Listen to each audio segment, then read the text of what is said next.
Caring for someone with dementia is one of the toughest journeys, but you don't have to do it alone. I'm Allison Schreier, and my experience caring for my husband inspired me to create Zinnia, a therapeutic streaming service designed to support people living with dementia and reduce caregiver stress. Our research-backed videos are engaging, easy to follow, and they help ease the daily challenges like agitation and anxiety so that you can focus on connection and joy.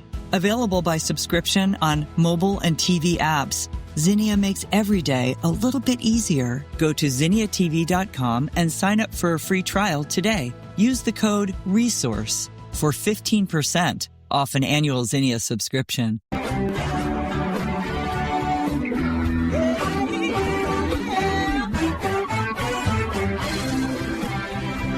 Well, hi, everyone, and welcome to Alzheimer Speaks Radio. I'm your host, Lori LeBay, and I'm so excited that you're joining us today.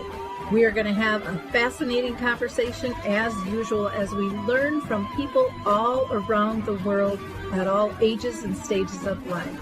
Stay tuned as we shift our dementia care from crisis to comfort. Here we go. What you think about,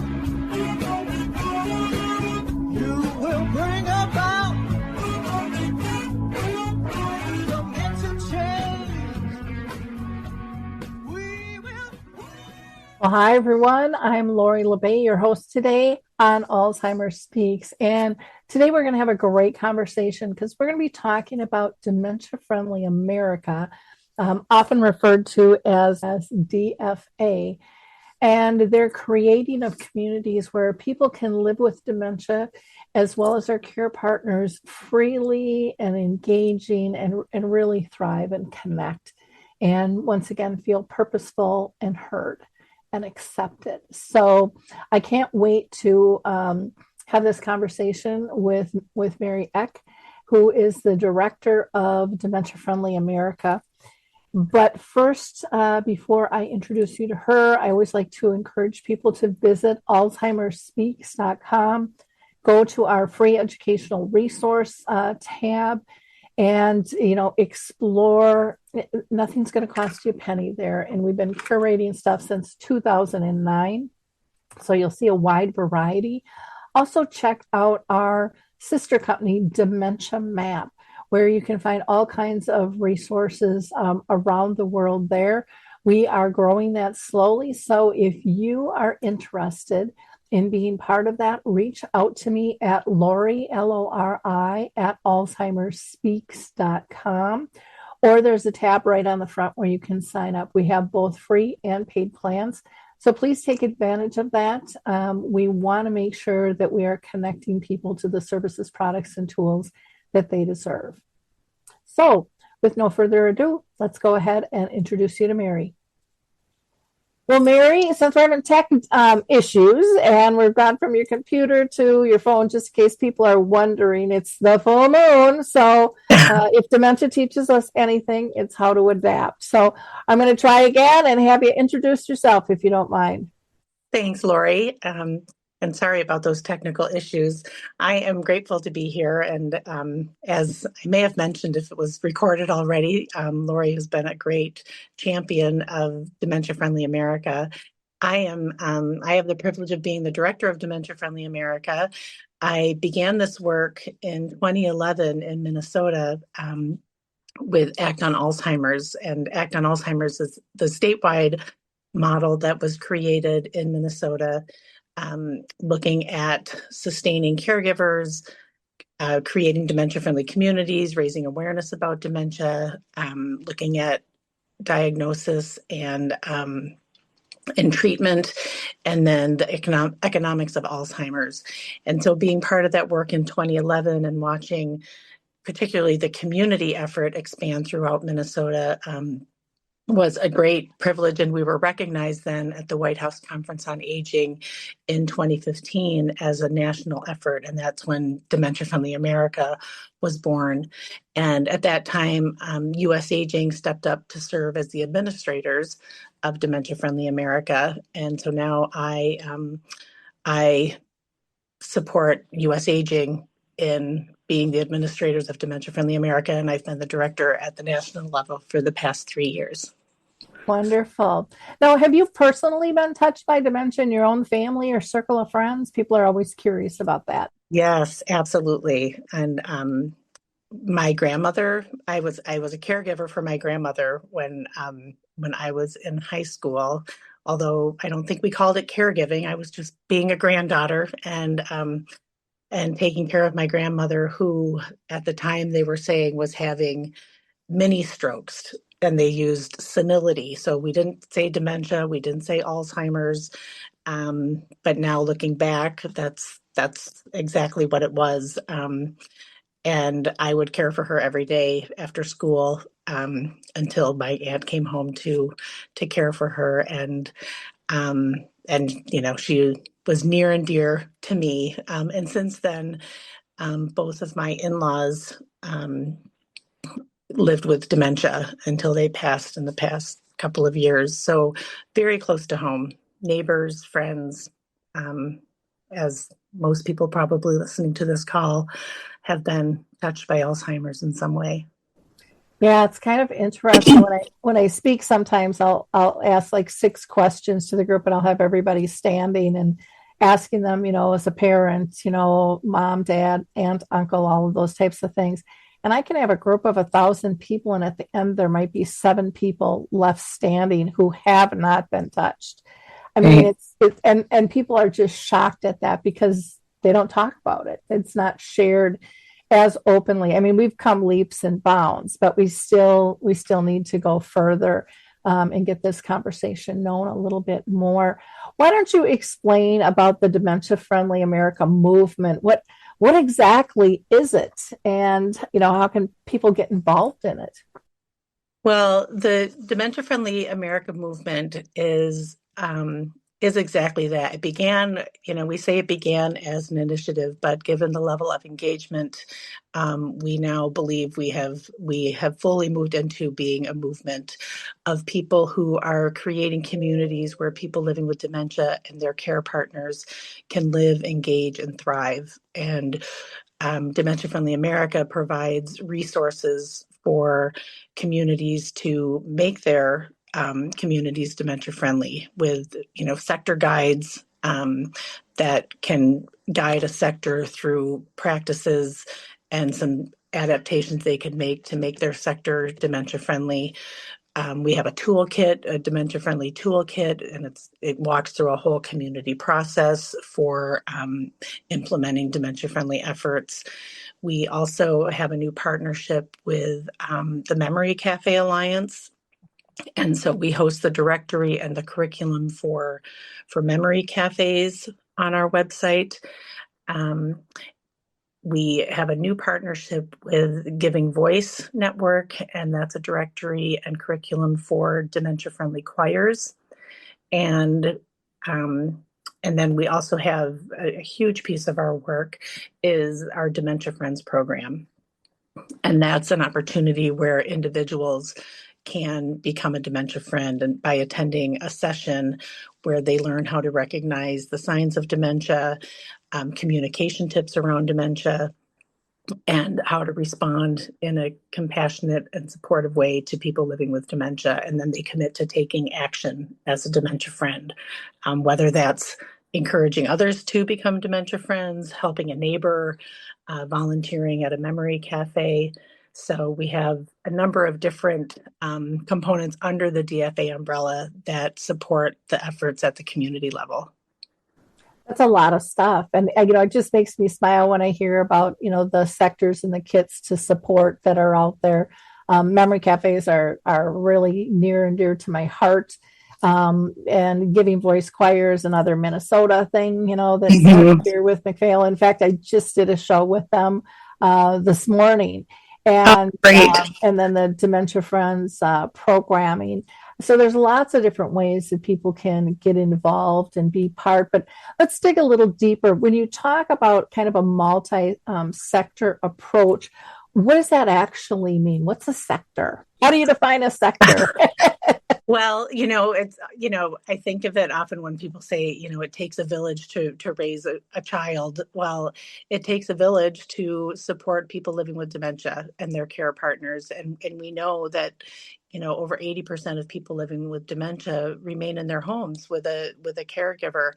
And so that, helps us know that we need to step up as a community to make that community livable and supportive and engaging for people living with dementia and their care partners. And to do that, we need to engage all sectors. And by sectors, we mean like the business sector, faith communities, community-based organizations, healthcare, parks and rec, entertainment. So all the things that make up a community, they all play a role in making that community a supportive environment for people living with dementia and their care partners. And so part of our work is to provide a clearinghouse of resources that can help sectors become dementia friendly. So we have, for example, a faith community sector guide, and it walks a faith community through steps to make their faith community more welcoming for people with dementia, perhaps having shorter services or having large print music hymnals, having a buddy program, and just an awareness within their community that somebody may stand when they should be sitting or sit when they should be standing or respond at, not at the right time. And so just talking about what that can look like in a faith community and how they can surround that person with support, hosting a memory cafe in your faith community. So we have a guide specific to each sector that can help them understand what it would mean for their sector to be a dementia-friendly environment. Okay, well, that's wonderful. Now, you talked about the Dementia Friends program. How is that different from your dementia-friendly community work, or is it part of that community work? Well, the answer is both. Dementia Friends can be a standalone effort, and it's where when you think of Dementia Friends, you think of an individual choosing to engage and becoming more aware of the signs of dementia and how to respond to those signs. And so they can attend a 1-hour session to learn about dementia, how to engage, how to communicate, and then commit to taking action. So oftentimes, the Dementia Friends curriculum is used as the education tool in a dementia-friendly community effort. So, we may offer a Dementia Friends session that is focused on the faith community, or just general members of a community will attend an information session, and then that it's kind of a ripple effect. They go and they say, well, I should bring this to my place of work. I should bring this to my place of worship. Why isn't our grocery store? Why aren't the clerks Dementia Friends? So we see Dementia Friends as an opportunity for individuals to engage, but also as an education tool for sectors within the community. And I guess I would see it too as really an advocacy platform to shoot them off, give them something to be able to go out with and make a difference. And I think sometimes people don't know how to enter kind of that activist or advocacy stage, but that just gives them a natural platform and information to go forward, because I would imagine a lot of people that attend have been touched, or they're seeing it around themselves and wanting to get educated because they know they've identified it as a need. Yeah, it's often, we fear or are uncomfortable with what we don't know. And I think once we can name it, and, our CEO, Sandy Markwood, often says, DFA is about teaching people to walk toward people living with dementia rather than away. And, personally, I think people want to do the right thing and want to engage and want to care for others. And when they don't, it's often because they don't know how or they're afraid. And I think the Dementia Friends program equips them with the communication tips and the information about dementia so that they're not afraid. They know that it really is about being kind. It is about, meeting someone where they are. And then, and that helps with supporting people living with dementia. But I have to believe it also helps with anyone who is struggling with something. It's a matter of just seeing someone and recognizing a need and responding to that. Caring for someone with dementia is one of the toughest journeys, but you don't have to do it alone. I'm Allison Schreier, and my experience caring for my husband inspired me to create Zinnia, a therapeutic streaming service designed to support people living with dementia and reduce caregiver stress. Zinnia offers research-backed videos intentionally created for people with dementia, engaging, calming, and easy to follow. Whether you need to ease agitation, create moments of joy, or make daily routines smoother, Zinnia is here to help. Family and professional caregivers use our content to turn challenges into opportunities for connection. Accessible by subscription on mobile devices and connected TVs, Zinnia is simple to use whenever you need it. Because when caregiving feels easier, life feels better. Go to zinniatv.com and sign up for a free trial today. Use the code RESOURCE for 15% off an annual Zinnia subscription. Yeah, being more accepting. We kind of put everybody in this little perfect box, and I think social media has made that even worse, where everyone's trying to, keep up with the Joneses or surpass the Joneses, like life is perfect, and life isn't perfect. And one of the things that I learned through my mom's disease was, boy, flexibility is critical. Learning to be spontaneous and learning to play again as an adult and not being afraid to kind of play. Because I think when the disease hits, it's serious, and you kind of get in this almost soldier mode of what you got to do and how fast you got to do it and get it all done. And it's overwhelming, and that overwhelm can take away the crux of the relationship and the laughter and the fun and the quiet times of just sitting on a couch next to somebody, feeling comfortable. I mean, we just always feel like we have to be busy. And Harry Urban, who lives with dementia, said it perfectly one time on our Dementia Chats interviews. He said, I like to relax before I got dementia. I still do. You don't have to program me constantly. Right. I still wants that relationship, and sit down with me and feel the breeze and the sun and smell the flowers and take a breath and relax with me. Right. Life's not over yet. And giving people permission to do that, or to know that that's even okay, because I think the messaging has been strong for so many years that people with dementia aren't capable of, and you can fill in the blank, over 10 million things. And they can engage, they can learn new things in different ways, that things can be adapted.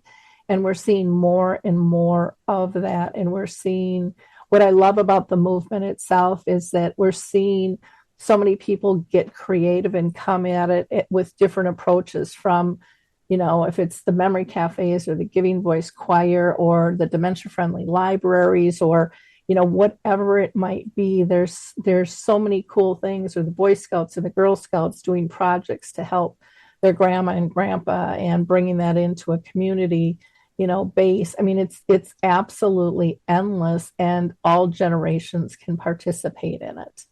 And I think that's a big part of DFA is, when we say communities where people living with dementia can live, engage, and thrive. And I think people often think that a diagnosis means the end of engagement. And it's, and really what we try to emphasize in DFA is, there's a long time between diagnosis and end of life, and there are many years of living well in the right environment. And so part of DFA is creating those opportunities for engagement and recognizing, like you said, Lori, is with some adaptations, you can have dementia-friendly movies, and maybe you keep the lights on and you take a break halfway through, and talking throughout is allowed, or getting up and dancing is allowed.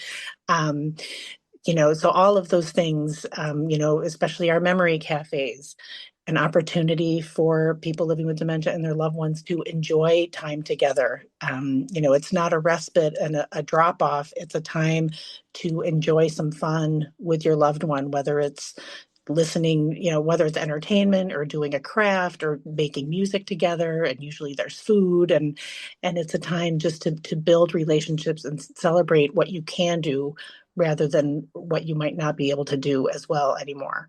Yeah, and that sharing of what works and what doesn't work, and being allowed to express all of your feelings, because the range is so large, and sometimes people can't even talk about what they're really feeling or going through with their own family members because they might not see it. Mom and Dad, they're fine. What do you mean? I was there for 20 minutes, they're peachy. Well, try being around for the other 23 hours, and you would see things a little bit differently. And I think that peer interaction and that empowerment, or that belief that they can do. When I do trainings, one of the things I talk about is saying, just think if everybody around you thought you can't do anything anymore, you can't participate, you can't do this, everything you do is a behavior. I mean, and that word alone I hate, because it's not a compliment in any way, shape, or form. And just changing that verbiage to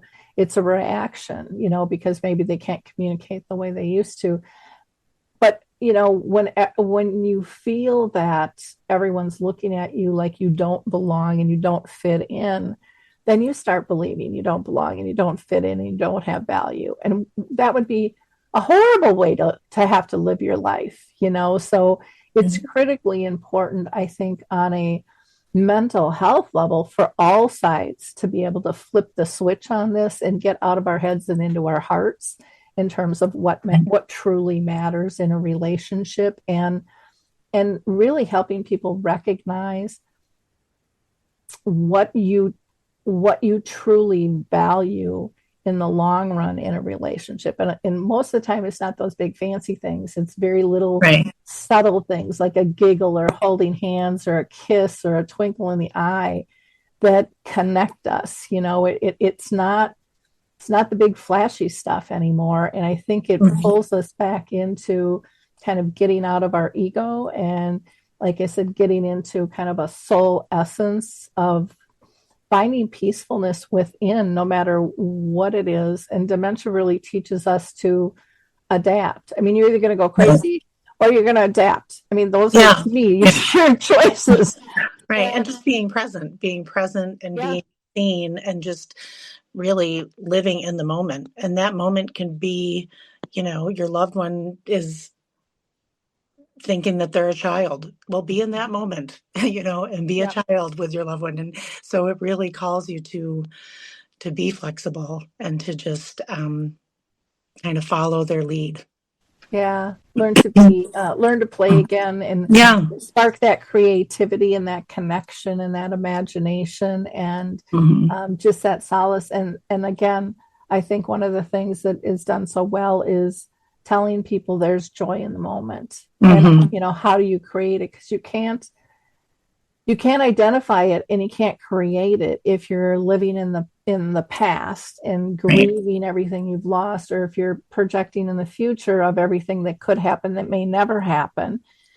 Then you miss that present moment. And once we redirect people to that present moment, I mean, I think the light bulb goes off, and then it's sharing, like in the Memory Cafe, sharing these stories or at your meetings of all the little things and how precious they were. But those stories are repeatable and they're real, and they just kind of ripple out hope. I do want to just do a quick shout out to Q for Good. They happen to be my webmasters, and I absolutely adore them. They are right on spot. They take care of me even in goofy times when we have the full moon and technology issues arrive or your website goes wacky.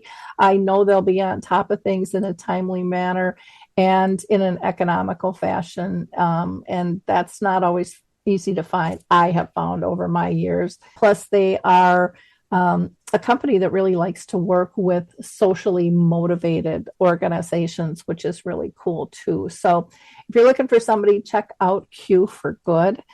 And then I want to go back to Mary again. I want to kind of talk about the memory cafes, because those are very near and dear to my heart, and also your alliance with King Voice. And you want to talk about both of those programs? Sure. We've been partners with the Memory Cafe Alliance. Oh, my gosh, it's probably been a year and a half now. And we host the directory of memory cafes. And so, as I mentioned earlier, memory cafes are an opportunity for people living with dementia and their care partners to enjoy time together. And they often, they'll memory cafes will be hosted, in a library, in a faith community, in a community center, and often run by volunteers. And it's just a safe environment for a person living with dementia and a care partner to join others living with dementia and other care partners in an activity that really is based on fun and enjoying time together. And as I mentioned, it can be playing music together, playing a game, doing a craft, listening to or watching an entertainer. Often there's a snack involved. And I think, what is so special about those, as you mentioned, Lori, is just that opportunity to connect not only with your loved one, but with others who are sharing a similar journey. And while they are not a support group, they often can serve as support for caregivers. And, I know from experience and from a neighbor, they were members of a memory care for about 20 years, and they started with 12 couples, and now there are two caregivers that are left who are dear friends and have walked with all of these couples through this journey and supported each other even outside of the memory cafe itself. They would meet for dinner once a week, and they were just each other's people to help each other through each day. So while the actual memory cafe is that 45 minutes to an hour, either once a week or twice a month, so much can be gained beyond that time as well. So on our website, we host a directory of, I believe now, over 600 memory cafes, and you can search them by area. And we designed it so that providers, when, upon diagnosis, they can look up where there are memory cafes and tell, the person who's been diagnosed and the loved one, here is an opportunity for you to engage in your community. And for those that are interested in starting a memory cafe, we have an online curriculum to learn how to start your own quality memory cafe. And in addition to that, there's an online forum where leaders of memory cafes can come together to share ideas. What's working, what's not working, what can we do better, what activities are you using in your memory cafe? So it's really been a great partnership for DFA, and certainly aligns with our mission to create communities where people can live. Yeah, what I like about them too is that they can be fluid. Like when I started one of the first ones in the U.S. and took the UK model where we did activities and we would have speakers and education and did a little bit of everything. And then our group said, you know what, we just like to hang out. We don't need the education. Tell us where in the communities, because a lot of the senior housing and home health care will have educational programs. Tell us where those things are, because we need stuff on other days too. Let's not do that here. Let's not duplicate, which I thought was wonderful. Made it easier for me as a facilitator. And they said, as far as activities, like we could do that, but we'd rather not. We'd rather just have the camaraderie between us as a whole. And when it came to having people come in and do even entertainment, they said, and we would meet for 2 hours. They said, we want to limit that to 20 minutes because we want our time to talk, because those bonds were such solid core things. And these guys would, they'll go for walks and out to dinner or meet for lunch early or whatever. But it was nice hearing their feedback. So there's just so many different ways to do these, and I think really tapping into what does your community need and what can you realistically provide without pulling your hair out and stuff too. Yeah, it's the flexibility that you talk about, that you kind of respond to the wishes of the group, and if you get regular attendees, then you can really adapt your approach to their wishes and how they'd like it to go. Well, let's talk a little bit about the Giving Voice Choir. Tell people a little bit more about that, because I think music is so powerful, and it's underrated because I think we just all use it throughout the day, and we don't really realize, boy, this music's lifting me up or it's bringing me down, and it ties into our emotions and it brings back memories, and it's not something we talk about. And so, I love the power of these choirs. So why don't you speak to your alliance with them a little bit? Yeah, it's a new partnership with Giving Voice, and again, aligns so well with our mission at DFA around engagement. And so these communities are popping up throughout the nation. Giving Voice has a curriculum for starting your own dementia-friendly choir, and there's rehearsals. There's a guide for the best type of music, how to engage volunteers. And it's usually caregivers and their loved one living with dementia, and then volunteers that are part of the choir. And if you haven't been to a dementia-friendly choir performance, you are missing out. They are just out of this world. And what gets triggered in the brain when familiar music is played, or when you're engaging in music, the joy that you see on the faces and the level of engagement, and oftentimes people who haven't engaged or maybe haven't even spoken in years will suddenly be inspired to sing and to sway and to move with the music. It's really just a beautiful example of how we can engage and how music can bring people alive and bring them so much joy. We had a choir out of Chicago open up our U.S. Aging Conference last year, and I have never seen a crowd so excited to open up the conference. And it was the perfect opportunity to show living well with dementia. Like, this is, look at this entertainment that people living with dementia are providing for you. So not only are they thrilled and enjoying themselves, look at the joy they're bringing to everybody in this room. So just when you think about everything a person living with dementia can't do, take a look at this, and just it really is incredible. And so these choirs are taking off, and there is a guide for how to start your own choir and things to consider, much like our sector guides. When we talk about how to make your sector dementia friendly, this is a guide of all the considerations when bringing people living with dementia and their care partners together to sing. What are the considerations? And Giving Voice has done an incredible job with developing that curriculum and providing support for those who want to start their own choirs.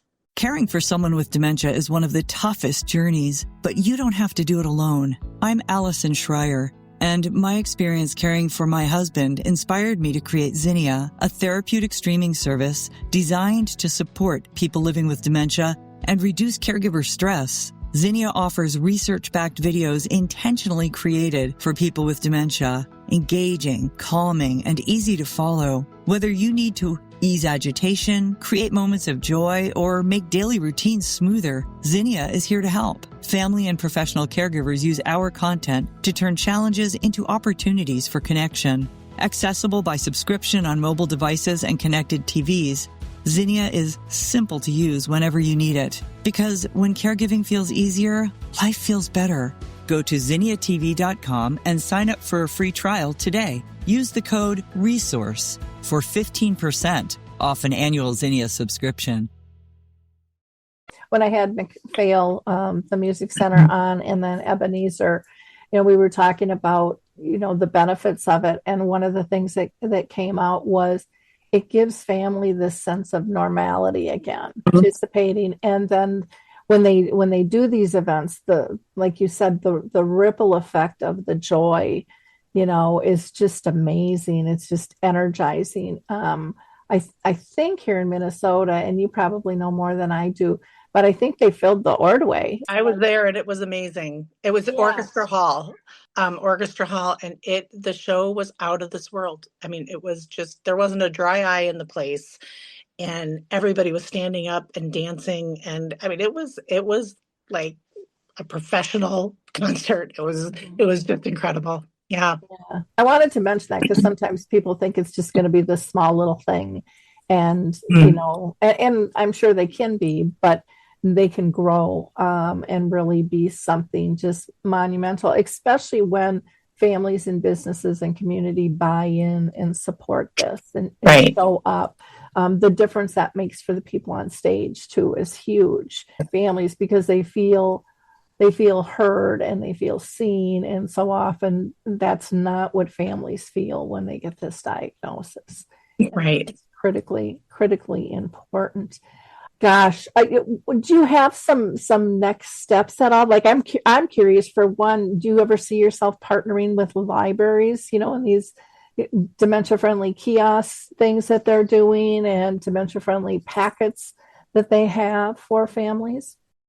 Yeah, one of our biggest sectors is libraries. That's often kind of the low-hanging fruit when a community wants to start a dementia-friendly effort. And we have a library sector guide that can help a library get started, but libraries are our biggest champions. And I would say, Lori, in terms of next steps, we have over 400 communities that have joined the DFA network. And some states that have a community convener, and those community conveners kind of serve as the hub for dementia-friendly efforts in their state. So if you're interested in starting a dementia-friendly community, you can go to our website, dfamerica.org, and you can look at our community directory, and you can either see if there is a community in your area. And if you don't see a community in your area, you can go to our contact page and reach out to us about starting a community of your own. We also have an application to start your own community and a step-by-step guide for like the readiness and recognition if you're ready to start your own community. If you want to become a dementia friend, you can go to our Dementia Friends page, also at dfamerica.org, and you can look for in-person sessions in your state by looking at our directory.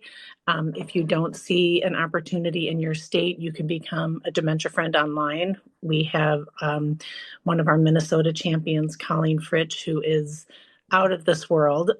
She graciously worked with us on creating an online session for those that can't, that don't have an in-person session available to them.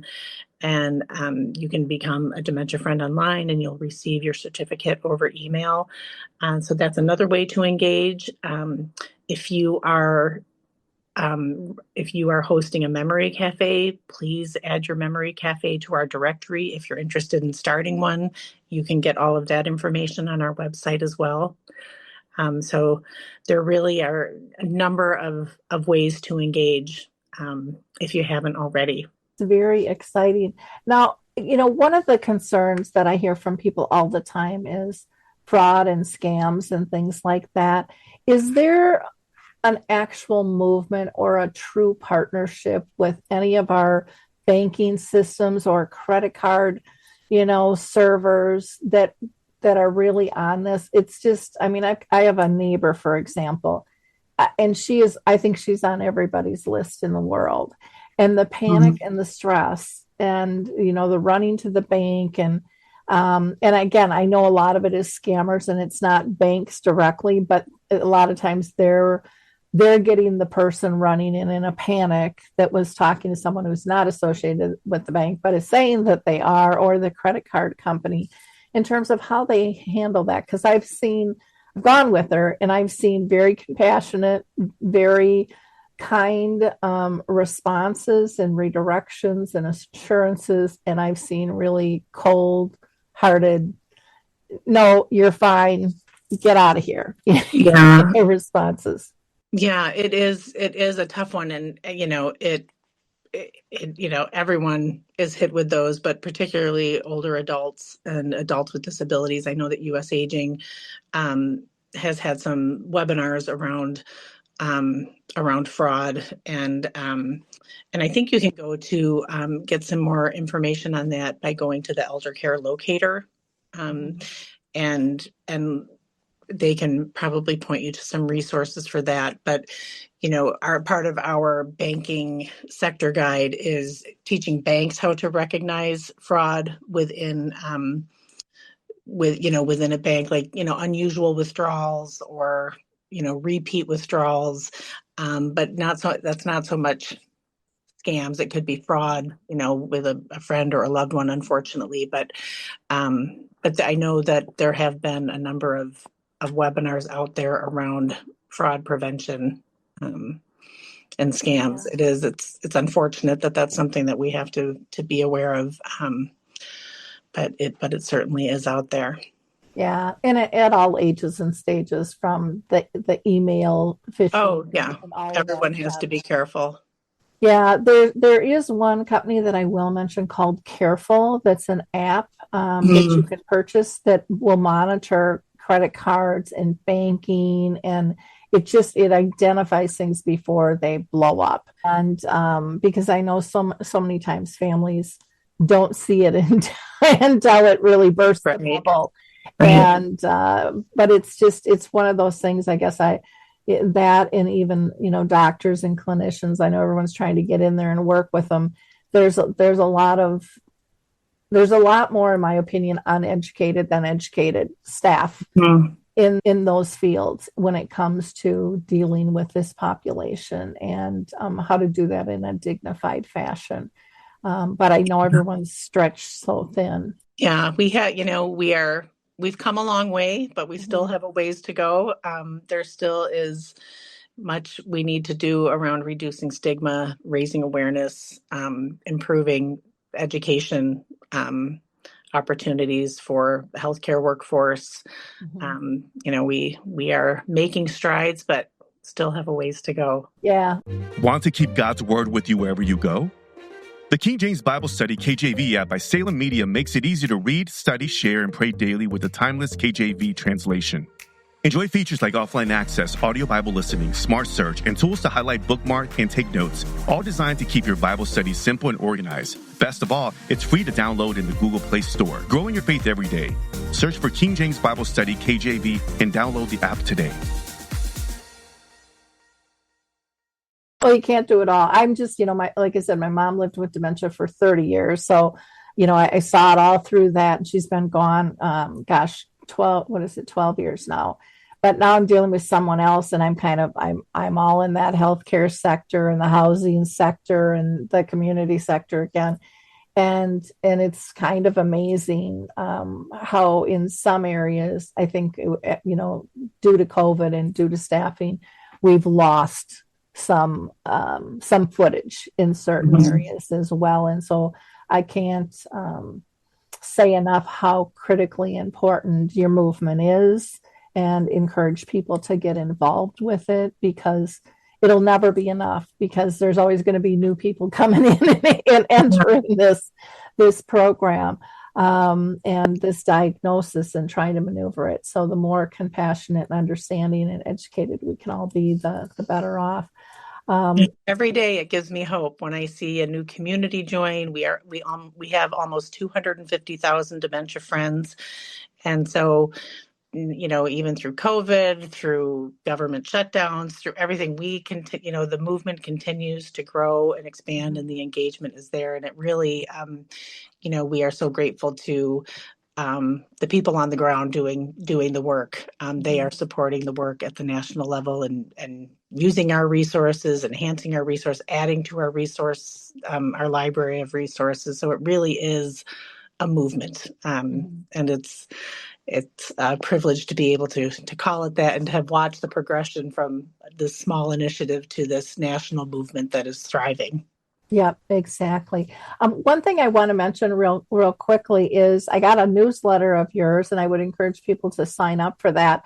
But there was a thing called What's In and What's Out, and I just found that so great in terms of, just highlighting points about, what's in being person-centered, using the correct language when you're talking to somebody. Community engagement. We mentioned the memory cafes and the Dementia Friends and the Giving Voice Choir, but there's lots of different things that you can do. Recognizing dementia, it has multi-generational issues, and I know when I went into the schools and taught, I was shocked how many kids were caring for a loved one, and yet they weren't informed on what was going on. It was just, no, you're going to caregive. Right. This is your responsibility, but we're not going to tell you any details, and we're not going to give you permission necessarily to get creative in that arena. Just right. Do as you're told type thing. And I think that really needs to expand, because the kids in the class, I mean, they were all looking around like, I didn't know you were dealing with this too. I mean, it was like shocking. Right. And they all talked about how they had to deal with their emotions of the household changing in terms of responsibilities, but no one's telling them really why. Right. Right. But it's affecting them, Yeah. And we have a Dementia Friends curriculum for, all ages, kindergarten through, college. And so that is a great resource that can be used. And also for children who are living with parents who have young onset Alzheimer's. There's Lorenzo's House, which is an incredible program for youth who have parents or a loved one with young onset. Yeah, they've really grown. I'll give a plug for my little book, Betty the Bald Chicken: Lessons in How to Care. It's written for children, and typically parents and grandparents read it with them. But the kids are teaching the adults so much, and there's little simple questions, and it can be used not just for dementia, but any type of illness, or when someone's even being bullied in school or whatever. But it's just about when you don't feel like you fit in, what do you do, and how do you treat other people, and how do you want to be treated? It's very simple questions in terms of opening that air. The other thing, and I didn't mention everything on the what's in, but on the what's out, you highlighted, stigma, senility and being demented, overstimulation. I still don't think most people understand what that means. And, and it can be light and music and, sounds, all kinds of stuff that can just, get the wires crossing, or rushing into correct instead of giving someone time to respond, or assuming that they're just not capable. Those are just a few of the things, but I said I would encourage people to sign up and get involved with you and find out more, because it's an important movement. Dementia is not going away. It seems to be expanding, especially at my age. I'm 66, and we need to be able to figure out how to deal with this more and more. So, Mary, is there anything that we missed that we should discuss? I don't think so. I just encourage people to, check out our resources on our website. Again, it's dfamerica.org. All of our, resources are free and in the public domain. And if you don't see an opportunity in your area and you'd like to either get engaged or start one of your own, please reach out. We would love to hear from you. We are counting on you to expand the DFA movement. It's too important to sit on the sidelines, and there's opportunities for everyone. You're also on Facebook, Instagram, and LinkedIn. Yes. And again, Mary, I just want to thank you so much for taking time and maneuvering around our tech issues. Flexibility is what we know in this area. Exactly. And to my audience, I just want to ask you to be a giver of hope. Like, click, and share. It takes no time. It costs you no money, but it has a big impact. The more information we can get out to the public, the more likely someone in need is going to reach out, especially if it's coming from a friendly source. Because nowadays you don't know what's real and what's not, and so that makes a huge, huge difference, much larger than what you can even imagine. So join us and be a giver of hope, and we will see you next time. Thank you. Thanks, Lori. Caring for someone with dementia is one of the toughest journeys, but you don't have to do it alone. I'm Allison Schreier, and my experience caring for my husband inspired me to create Zinnia, a therapeutic streaming service designed to support people living with dementia and reduce caregiver stress. Zinnia offers research-backed videos intentionally created for people with dementia, engaging, calming, and easy to follow. Whether you need to ease agitation, create moments of joy, or make daily routines smoother, Zinnia is here to help. Family and professional caregivers use our content to turn challenges into opportunities for connection. Accessible by subscription on mobile devices and connected TVs, Zinnia is simple to use whenever you need it. Because when caregiving feels easier, life feels better. Go to zinniatv.com and sign up for a free trial today. Use the code RESOURCE for 15% off an annual Zinnia subscription.